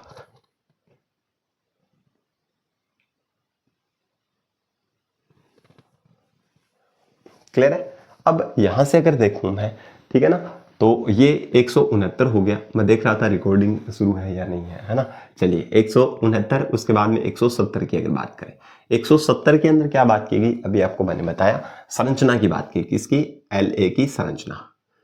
मैक्सिमम संख्या 500 हो सकती है विधानसभा की सीटों की, और न्यूनतम 60 हो सकती है, राजस्थान में 200 है, ये बात की थी। अब 171 की अगर बात करें तो लेजिस्लेटिव काउंसिल की संरचना की बात की गई है। लेजिस्लेटिव काउंसिल की संरचना की बात मतलब सीधी सी है कि इसके अंदर कितने मेंबर हो सकते हैं, ये पहले बता चुका हूं, परंतु अब भी बता दूंगा, तो ध्यान से सुनिएगा। 171 जो आर्टिकल है, इसके अंदर क्या बात की गई है, तो ध्यान से सुनिएगा, लेजिस्लेटिव काउंसिल की संरचना की बात की गई है कि इसके अंदर टोटल सदस्य कितने हो सकते हैं। ठीक है ना, समझ आ रही है बात? अभी मैंने आपको बताया, क्या बताया, मैंने बताया कि लोकसभा जो है, लेजिस्लेटिव असेंबली जो है, इसकी लोकसभा की कुल सदस्य संख्या, कुल सदस्य संख्या जो है, कुल सदस्य संख्या जो है उसका कितना, 1/3। कितना, 1/3। जैसे फॉर एग्जांपल अगर बात करें, मैंने आपको बताया था 200 सदस्य संख्या है राजस्थान के अंदर, और 1/3 का मतलब अप्रोक्सीमेटली 66 सदस्य होंगे। ये बात की गई आर्टिकल 171 में बात की गई। ठीक है, उम्मीद करता हूं कि आपको ये समझ में आ गई होगी बात। ठीक है ना, समझ रहे हो ये बातें? ठीक है ना, 18 अप्रैल 2022 को राजस्थान के विधानसभा ने पारित करके संसद के पास भेज दिया था, परंतु अभी तक उस पर संसद ने कोई विचार नहीं किया है, विधि के द्वारा या नियम द्वारा उसको पारित नहीं किया है। ये बात थोड़ी सी ध्यान रखिएगा। क्लियर है? ये चीज क्लियर हो गई सभी को। अब इसके अंदर ये 66 जो सदस्य जो है, अगर बात करें दूसरे राज्यों के अंदर भी है, तो उनके अंदर जो है वो ये सदस्य जो है वो कहां से आ सकते हैं। तो याद रखिएगा, मैं आपको एक एक चीज बता देता हूं। ये थोड़ा सा लेंथी तो पड़ता है, पर आपको समझाऊंगा मैं। इसके अंदर जो सदस्य होंगे वो कौन कौन से होंगे, कौन कौन सदस्य होंगे, कौन कौन से सदस्य इसके अंदर होंगे, तो ध्यान से सुनिएगा। 5 पॉइंट की बात करूंगा। 1 2 3 4 5। हो सकता है दोस्तों आपने पढ़ा है, परंतु मैं और ज्यादा विस्तृत रूप से यहां पर बताने का प्रयास करूंगा कौन कौन सदस्य हो सकते हैं। देखिए दोस्तों, यहां पर पहले इनको नहीं लिखेंगे, चलिए। 1/3 सदस्य जो है, 1/3 जो सदस्य जो है वो किसके द्वारा निर्वाचित किए जाएंगे। तो 1/3 जो सदस्य जो है, याद रखिएगा, 1/3 सदस्य जो है वो करेंगे स्थानीय निकाय जो है, नगर पालिका हो गया, जिला बोर्ड हो गया, या स्थानीय निकाय जो है, उनके जो सदस्य जो है वो क्या करेंगे, वो सदस्य क्या करेंगे, 1/3 सदस्यों को क्या करेंगे, निर्वाचित करेंगे। उनके पास पावर है। 1/3 सदस्य कौन निर्वाचित करेंगे, निर्वाचित कौन कर सकते हैं, तो ध्यान से सुनिएगा, याद रखिएगा। एक तो नगर पालिका, जिला बोर्ड, नगर पालिका जिला बोर्ड के सदस्य, या फिर कोई भी स्थानीय निकाय,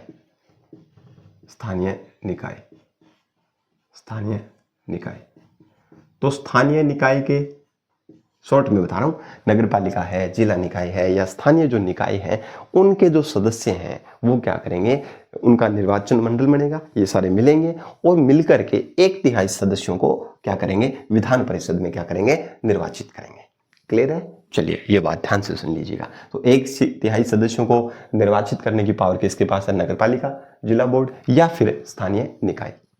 ठीक है, चलिए बात कर लेते हैं, यहां पर समझ आ गई सभी को। ठीक है, अब बात करें 2 नंबर, तो 1/3 सदस्य और कौन हो सकते हैं। तो 1/3 जो सदस्य हैं, जो राजस्थान विधानसभा के अंदर जो एमएलए है, इनके द्वारा क्या किए जाएंगे, निर्वाचित किए जाएंगे। मेंबर ऑफ लेजिस्लेटिव असेंबली, विधायक जो हैं वो क्या करेंगे, ऐसे सदस्यों को क्या करेंगे, निर्वाचित करेंगे जो विधायक नहीं है। ठीक है ना, ऐसे सदस्यों को क्या करेंगे, विधान परिषद के अंदर नॉमिनेट करेंगे, क्योंकि विधान परिषद के अंदर जो सदस्य हैं वो विधायक जो हैं वो ऐसे सदस्यों को निर्वाचित करेंगे विधान परिषद में जो विधायक नहीं है, यानी कि विधानसभा के सदस्य नहीं है। क्लियर है ना बात है? क्लियर है ये बात है? ये थोड़ी सी आप क्या रखें, ध्यान रखेंगे। ठीक है ना। चलिए 3 नंबर जो है 1/12, 1/12, और 4th नंबर में भी मैं बात करूंगा 1/12। ये 1/12 जो सदस्य जो है वो किसके द्वारा निर्वाचित किए जाएंगे, और ये 1/12 सदस्य किसके द्वारा निर्वाचित किए जाएंगे, ये थोड़ा सा आप ध्यान रखिएगा। 1/12 सदस्य जो है वो ऐसे सदस्यों के द्वारा निर्वाचित किए जाएंगे जो 3 साल तक स्नातक क्या कर चुके हैं, स्नातक की पढ़ाई कर चुके हैं, यानी कि 3 वर्ष तक जो क्या है स्नातक कर रहे हैं या फिर कर चुके हैं, उनके द्वारा क्या किए जाएंगे, निर्वाचित करेंगे। तो स्नातक स्तर के जो लोग हैं, जिनको 3 वर्ष तक स्नातक कर चुके हैं, यानी कि 3 साल तक स्नातक कर चुके हैं, यानी कि जैसे अपन बात करते हैं, जैसे आर्ट्स वाले बीए करते हैं और साइंस वाले बीएससी करते हैं, तो ये कितने साल का प्रोपोगेंडा है, तो याद रखिए 3 साल का। तो 3 साल तक जो भी स्नातक कर चुके हैं वो क्या करेंगे, 1/12 है, यानी कि 1/12 सदस्यों को क्या करेंगे, निर्वाचित करेंगे। 1/12 सदस्य और कौन निर्वाचित करेगा, तो याद रखिएगा माध्यमिक बोर्ड जो है, माध्यमिक बोर्ड या फिर महाविद्यालय, माध्यमिक बोर्ड या फिर महाविद्यालय के जो अध्यापक है, महाविद्यालय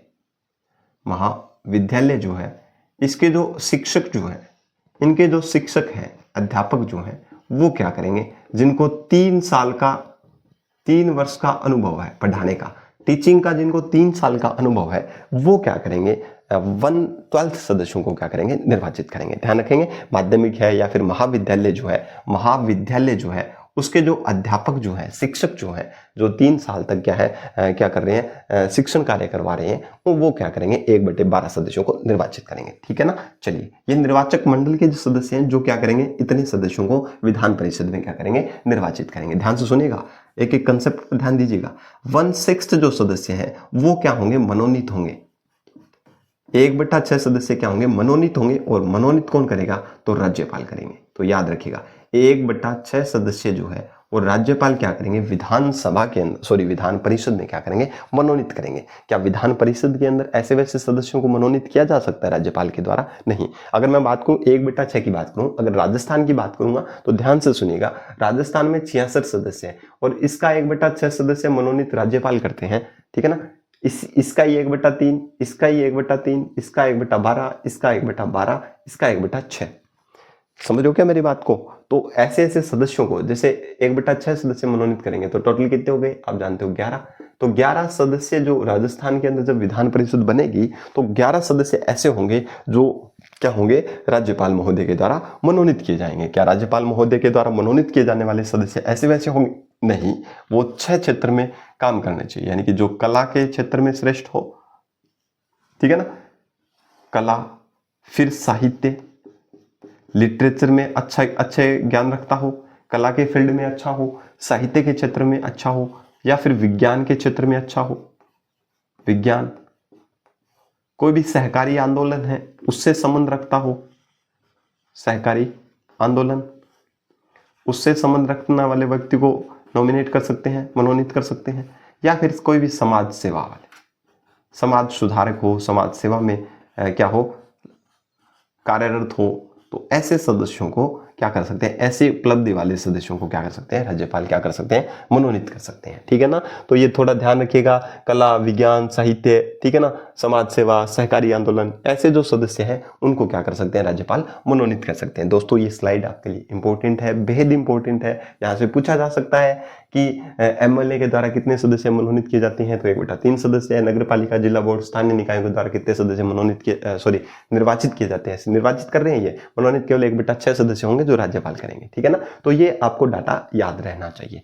ठीक है ना। नगर पालिका, एमएलए, नगर पालिका, इनके भी चुनाव होते हैं, इनके भी चुनाव होते हैं।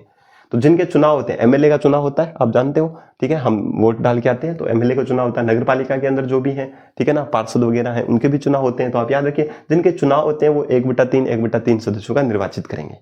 ठीक है। और जिनका चुनाव नहीं होता, जैसे माध्यमिक जो स्नातक स्तर के जो प्रशिक्षणार्थी हैं, ठीक है ना, जो स्टूडेंट्स जो हैं, ठीक है ना, 1/2 वो हो गए, और 1/12 जो शिक्षक हो गए। तो ये क्या करेंगे, 1/12 शिक्षक, और जो स्टडी से रिलेट रखते हैं, जो पढ़ाई से रिलेट रखते हैं, ठीक है ना, तो वो क्या है, 1/12 सदस्यों को निर्वाचित करेंगे। 1/6 जो है राज्यपाल जो है उनका याद रखिए वो मनोनीत करेंगे। तो किसके अंदर, तो विधान परिषद के अंदर। तो याद रखिए, विधान परिषद की संरचना में जो विधान सभा जो है उसके अंदर कुल सदस्यों का 1/3 जो है, या 1/3 यहाँ पर बात सकते हैं, 1/3, 1/3 को 1/3 बोल सकते हैं। कई बार कंफ्यूजन हो जाता है, 1/3 ना देख करके आप कंफ्यूज हो जाते हो, तो 1/3 याद रखिएगा इसको।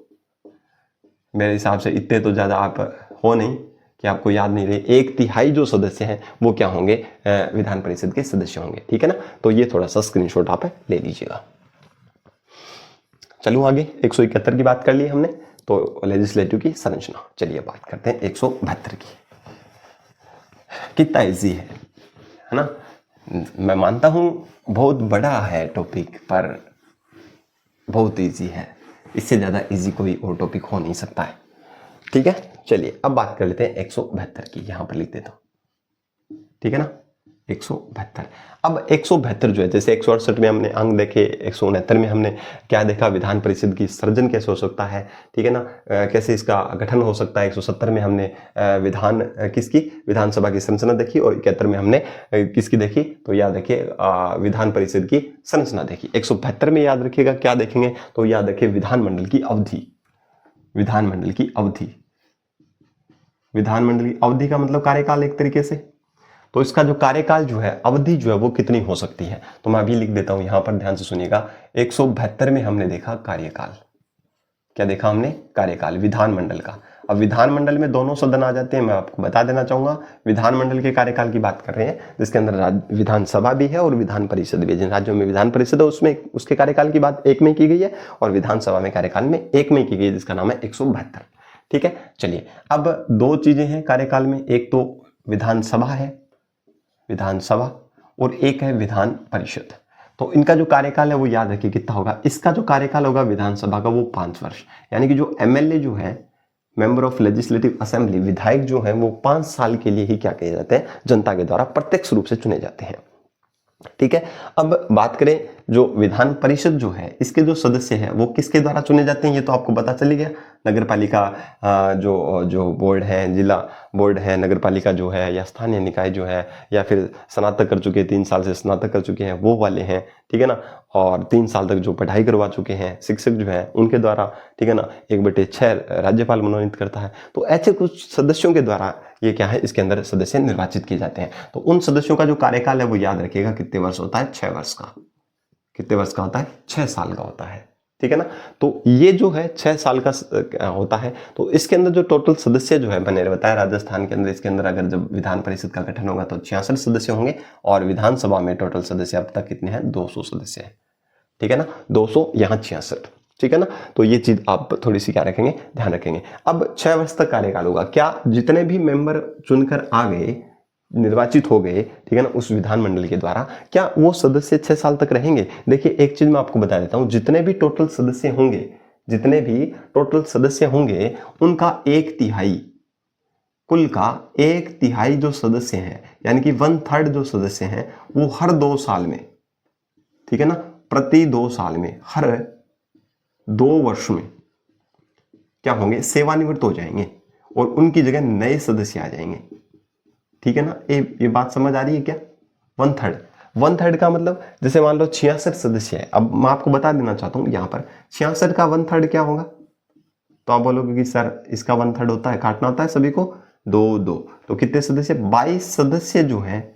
देखो अभी तक बनी नहीं है विधान परिषद, मैं बता रहा हूँ एग्जाम्पल के तौर पर, अगर जब कभी भी विधान परिषद का गठन हो जाएगा तो उसमें 1/3 जो सदस्य हैं जिनके अंदर है ना विधान परिषद, उसमें ये फंडा चल रहा है, पर हमारे नहीं है विधान परिषद अभी तक, तो हमारे के अकॉर्डिंग बता रहा हूं मैं, तो जितने भी कुल सदस्य होंगे उसका 1/3 सदस्य हर 2 साल में क्या हो जाएंगे, रिटायर हो जाएंगे। तो देखिए 1/3 सदस्य यानी कि 22 सदस्य क्या होंगे, रिटायर होंगे और उनकी जगह नए आ जाएंगे। नए आगे, समझ रहे हो बात है? अब जो नए आगे उनको छोड़ देंगे, अब आगे जो बच गए वो 22 सदस्य और आगे 2 साल के लिए, 2 साल बाद में क्या हो जाएंगे, फिर नए बन जाएंगे, फिर वो 2 साल के बाद में क्या हो जाएंगे, यानी कि हर 2 साल के अंदर 1/3 सदस्य क्या होंगे, सेवानिवृत्त होंगे। इस प्रकार से 6 साल में क्या हो जाएंगे, पूरे सदस्य क्या हो जाएंगे, सेवानिवृत्त हो जाएंगे, उनकी जगह नए आ जाएंगे। ये बात समझ आ रही है बात सभी को? तो ध्यान से सुनिएगा, 6 वर्ष कार्यकाल होता है, 1/3 सदस्य जो वो हर 2 साल में सेवानिवृत्त होते हैं, यानी कि हर साल 22 सदस्य क्या हो जाएंगे, रिटायर हो जाएंगे, उनकी जगह नए आ जाएंगे। ये बात है बताई गई है। ठीक है ना, ध्यान रख लोगे, ठीक है ना। अब यहां पर अगर बात करें विधान सभा की, अगर बात करूं तो 5 साल इसका होता है। अगर राष्ट्रीय आपातकाल लग जाए, आर्टिकल 352 के तहत आपको पता है कि इमरजेंसी लग जाती है, राष्ट्रीय आपातकाल लग जाता है, उस कंडीशन में संसद क्या कर सकती है, एक बार में 1 साल के लिए इसकी अवधि को बढ़ा सकती है। ठीक है ना, तो ये जो अवधि जो है ये बढ़ा कब सकती है, संसद बढ़ा सकती है, संसद के पास पावर है, संसद क्या कर सकती है, अवधि बढ़ा सकती है।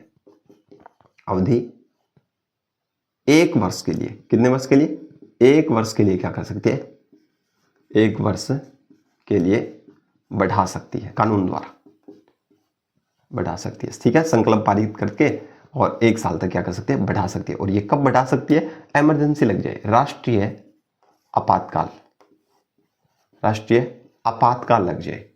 आर्टिकल 352 में बात की गई ना, ये तो आप जानते होंगे। आर्टिकल 352 में जब राष्ट्रीय आपातकाल लग जाता है तो संसद क्या करती है, इस अवधि को, विधानसभा की जो अवधि है 5 साल, इसकी अवधि को बढ़ा सकती है। कितने साल के लिए, 1 साल के लिए बढ़ा सकती है। जैसे ही आपातकाल समाप्त हो गया, 6 माह के अंदर, केवल 6 माह तक ही क्या होगी, ये अवधि क्या रहेगी, प्रभावी रहेगी। उसके बाद में वापस से चुनाव करवाने पड़ेंगे। तो याद रखिए, समाप्ति, जब राष्ट्रीय आपातकाल क्या हो जाता है, समाप्त हो जाता है, तो कितने माह तक प्रभावी रहेगी, तो 6 माह तक ये अवधि क्या रहेगी, प्रभावी रह सकती है। उसके बाद में आपको वापस से चुनाव करवाने पड़ेंगे। 6 माह तक प्रभावी रहेगी और उसके बाद में विधानसभा के वापस से 6 माह में चुनाव करवाने जरूरी होंगे। ये बात कही गई है इसके अंदर, ठीक है ना। तो संसद के पास पावर है कि जब राष्ट्रीय आपातकाल लग जाता है, 352 लग जाता है, ठीक है ना, तो उसके तहत क्या कर सकती है, इसकी अवधि को क्या किया जा सकता है, बढ़ाया जा सकता है। युद्ध है, ठीक है ना, आपको बताया हुआ ये तो युद्ध है, बाह्य आक्रमण है, ठीक है, आंतरिक सशस्त्र विद्रोह है, ठीक है ना, सशस्त्र विद्रोह जो है उसके आधार पर अगर राष्ट्रीय आपातकाल की घोषणा हो जाती है तो उसके तहत राज्यों के अंदर जो विधानसभा जो है उसकी अवधि को एक बार में 1 साल के लिए बढ़ाया जा सकता है और जैसे ही समाप्त हो जाएगा तो 6 माह तक ये अवधि क्या रहेगी, प्रभावी रहेगी। उसके बाद में वापस से चुनाव करवाने पड़ेगी। क्लियर, ये बात थोड़ी सी यहाँ पर ध्यान रख लो। चलिए आगे, तो आर्टिकल 172 समझ में आ गया। अवधि के बारे में बात की गई है। लोकसभा की अवधि 5 साल और विधान परिषद की अवधि विधानसभा की अवधि 5 साल और विधान परिषद की अवधि 6 साल और हर 2 साल बाद में 1/3 सदस्य क्या होंगे, रिटायर हो जाएंगे विधान परिषद में। चलिए अब बात करते हैं आगे। अब बात कर लेते हैं आर्टिकल 173 और आर्टिकल 173 की अगर बात करूं तो आर्टिकल 173 में बात की गई है अहर्ता की, योग्यता की, ठीक है ना, यहां लिख देता हूं मैं। 173 में अहर्ता की बात की गई है। अहर्ता का मतलब होता है, अर्हता मतलब योग्यता, कि कोई भी सदस्य विधानसभा का अगर सदस्य बनता है तो उसके लिए क्या योग्यता होनी चाहिए, विधानमंडल का सदस्य बनता है तो उसके लिए क्या योग्यता होनी चाहिए। तो आर्टिकल 163 में विधानमंडल की सदस्य के लिए अहर्ता बताई गई है। सदस्य के लिए अहर्ता यानी कि योग्यता, कि वो कोई भी व्यक्ति विधानमंडल का सदस्य कब बन सकता है। तो याद रखिएगा, पहली तो एक चीज ध्यान से सुनिएगा, अगर उसको बनना है सदस्य तो पहली बात भारत का नागरिक होना चाहिए। भारत का क्या हो, नागरिक हो। भारत का क्या होना चाहिए, नागरिक होना चाहिए। तो लागू ही है, भारत का क्या होना चाहिए, नागरिक होना चाहिए। दूसरी बात अगर बात करें, एलए का कोई सदस्य बनना चाहता है, एलए में सदस्य बनना चाहता है, यानी कि विधानसभा में अगर सदस्य बनना चाहता है तो उसके लिए याद रखिएगा उम्र होनी चाहिए 25 वर्ष।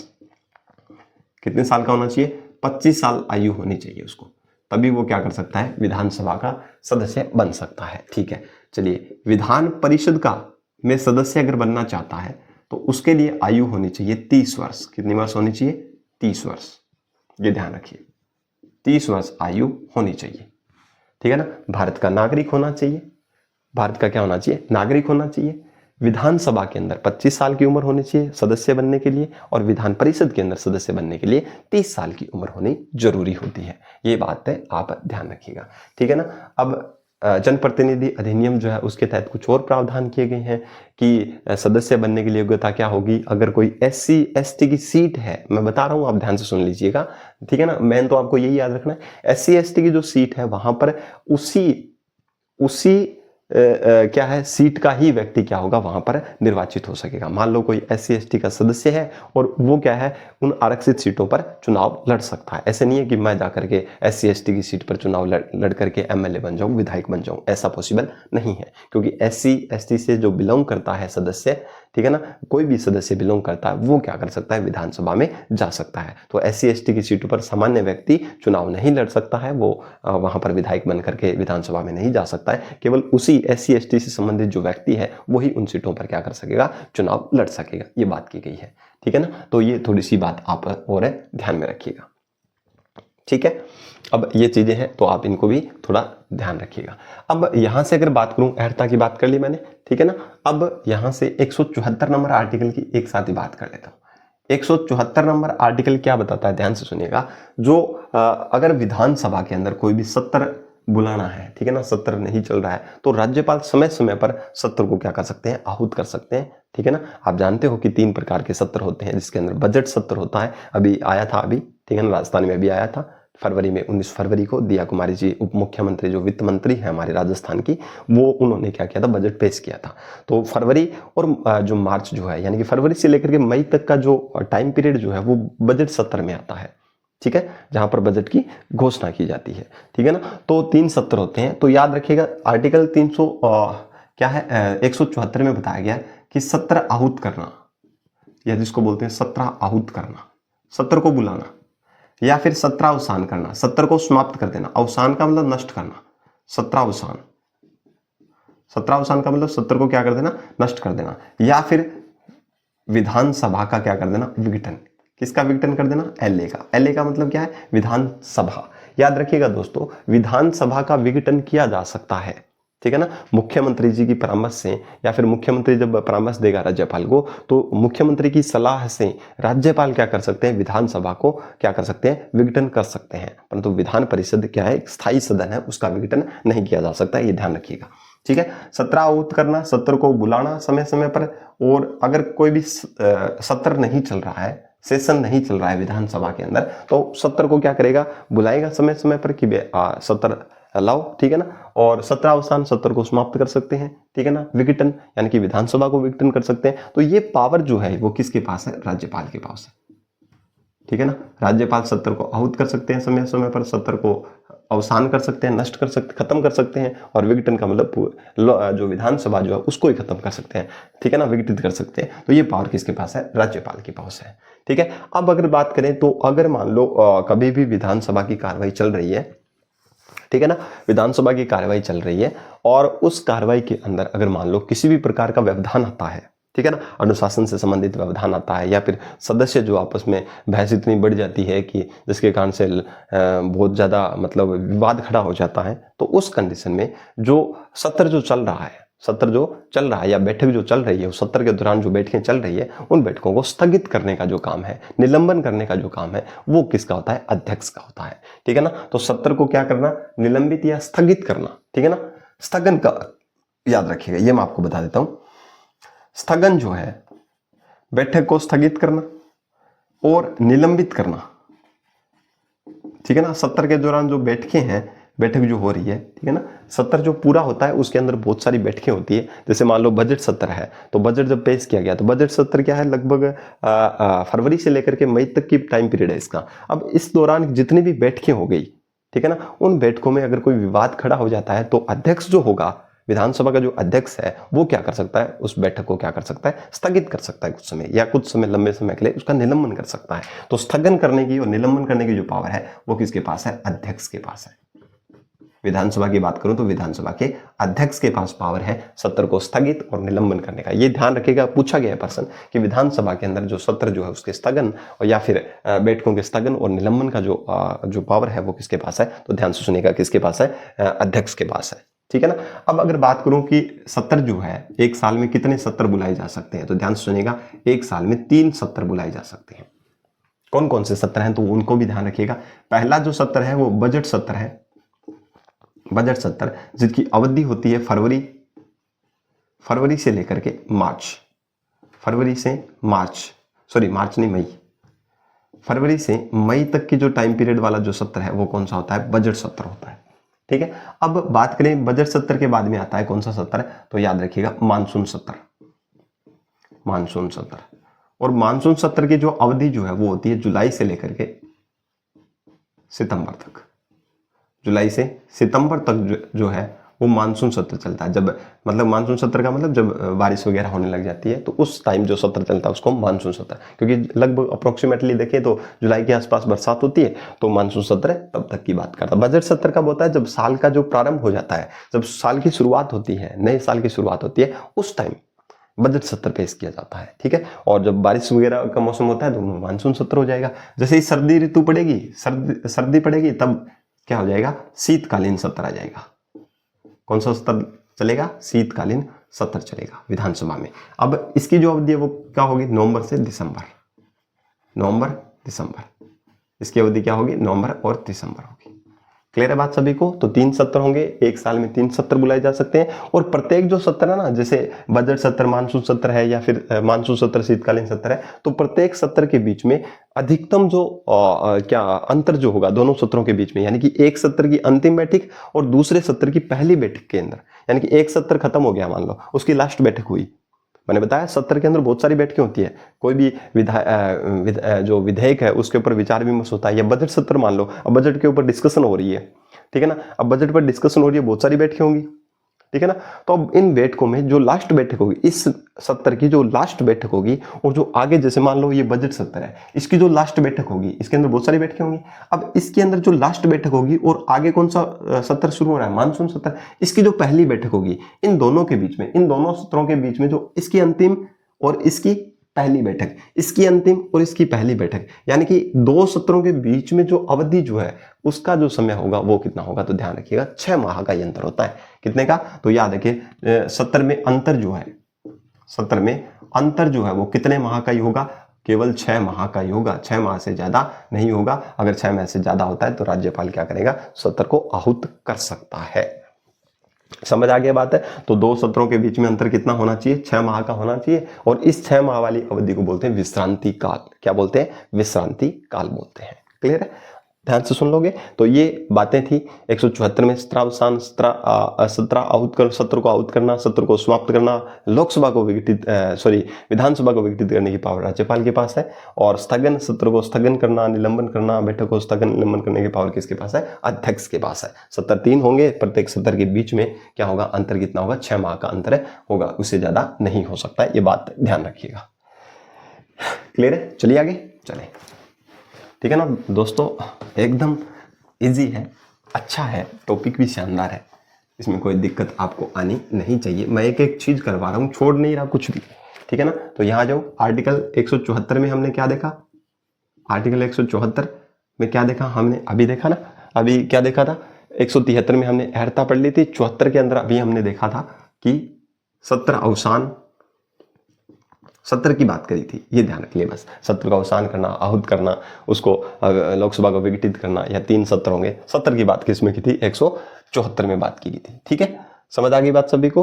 तो अब यहां से बात करें 175 की बात कर लेते हैं। तो आर्टिकल 175 में तो राज्यपाल के अभिभाषण की बात की गई है, अभिभाषण। ठीक है ना, राज्यपाल के अभिभाषण की बात की गई है। ठीक है, और 176 के अंदर बात की गई विशेष अभिभाषण। तो याद रखिए 175 और 76 जो है वो राज्यपाल से संबंधित है। तो राज्यपाल 175 में अभिभाषण देगा और सत्रों के संबंध में, ठीक है, सदन को क्या करेगा, सूचना देगा सत्र के लिए। ठीक है ना, अलग अलग जो सूचना प्रोवाइड करे, अभिभाषण देगा 175 में, और 176 में क्या देगा, विशेष अभिभाषण की बात की गई है। ठीक है ना, ये ध्यान रखेंगे।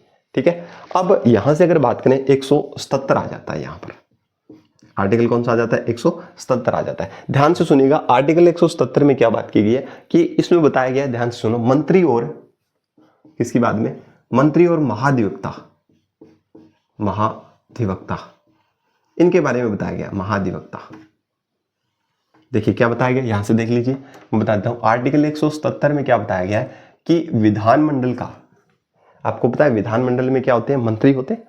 ठीक है ना, कुछ विधानमंडल जैसे विधानसभा है, तो विधानसभा के अंदर क्या होते हैं, सारे तो मंत्री होते नहीं है, ये तो आपको पता है, सारे मंत्री नहीं होते हैं, सदस्य जरूर होते हैं विधानसभा के, पर मंत्री कुछ एक ही होते हैं। समझ रहे हो मेरी बात को, तो कुछ एक मंत्री होते हैं। तो ध्यान से सुनिएगा, यहां पर मैं आपको बता दूं 15% होते हैं ना, मंत्री कितने होते हैं, 15% होते हैं। अगर भारत राजस्थान की बात करूं तो मैंने आपको बताया था मंत्री कितने होंगे, राजस्थान में 200 विधायक है।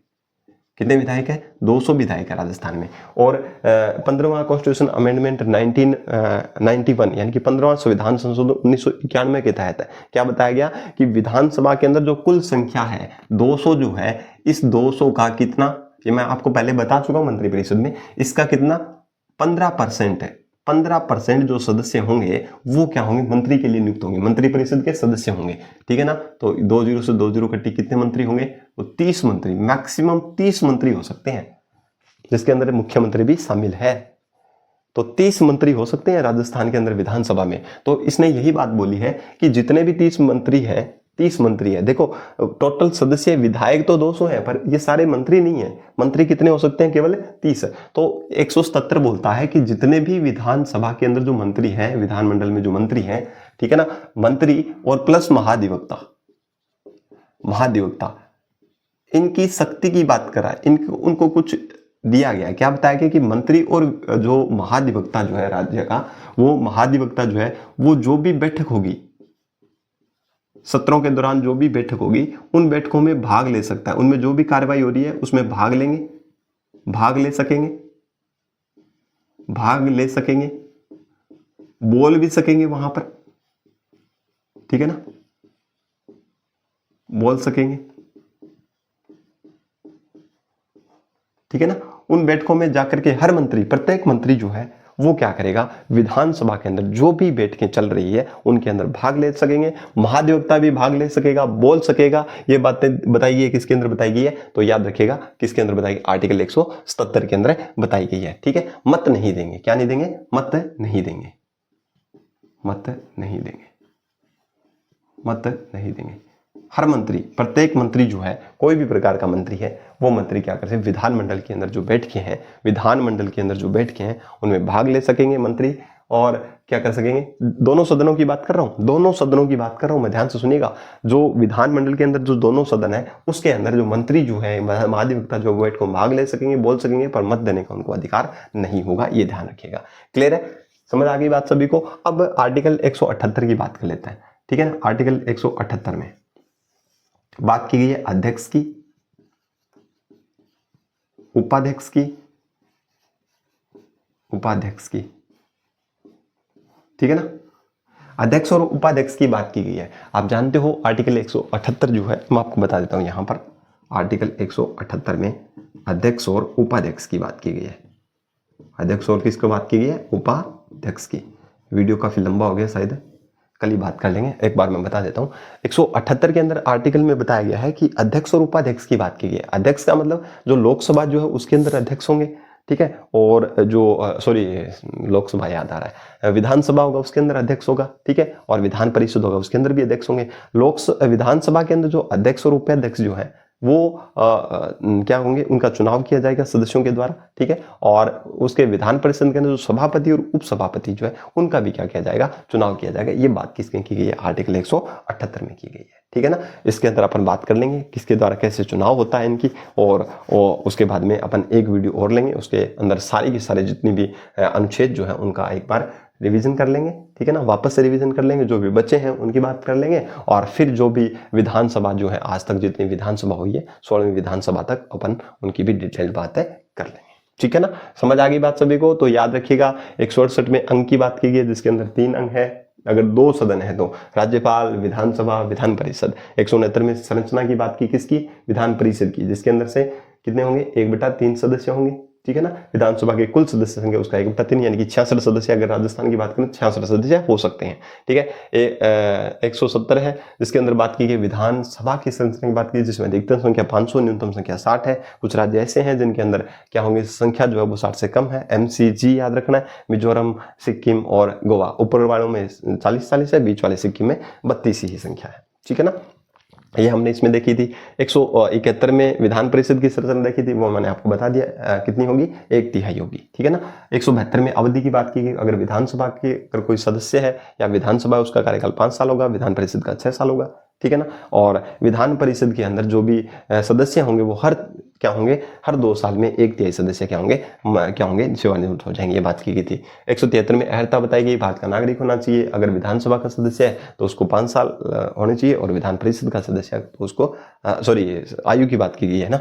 ठीक है, तो अर्हता के लिए आयु की, यहाँ पर आयु है कि विधानसभा का सदस्य होने के लिए 25 साल होनी चाहिए, विधान परिषद का होने के लिए उसको 30 साल की आयु उसको होनी चाहिए। सत्र आपको बता दें 3 सत्र होने चाहिए, 2 सत्रों के बीच में अंतर ज्यादा से ज्यादा 6 माह से ज्यादा नहीं होना चाहिए। अभिभाषण की बात की है राज्यपाल के, यहाँ पर 100 विशेष अभिभाषण की बात की गई है।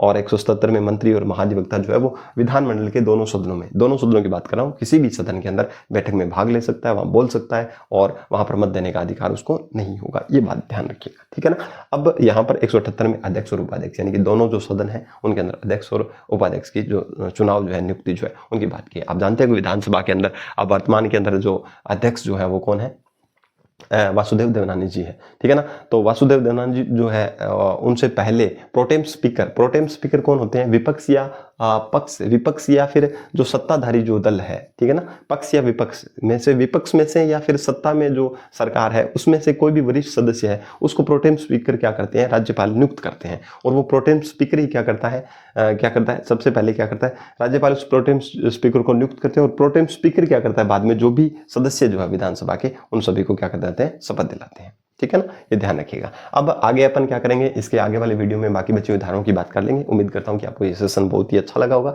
दोस्तों अगर अच्छा लगा है तो अपने साथियों तक इसे ज़्यादा से ज़्यादा शेयर करें, जिससे एक मोटिवेशन मिलेगा, और आप आगे आने वाले वीडियो में मैं आपके लिए और ज़्यादा बेहतर करने का प्रयास करूँगा। तब तक के लिए मिलते हैं एक नए वीडियो में। तब तक के लिए आप सभी खुश रहें, मंगल रहें, आपके जीवन में ढेरों सारी खुशियाँ आएँ। ठीक है ना। इसी उम्मीद और आशा के साथ मिलेंगे एक नए वीडियो के साथ, तब तक के लिए जय हिंद, जय भारत।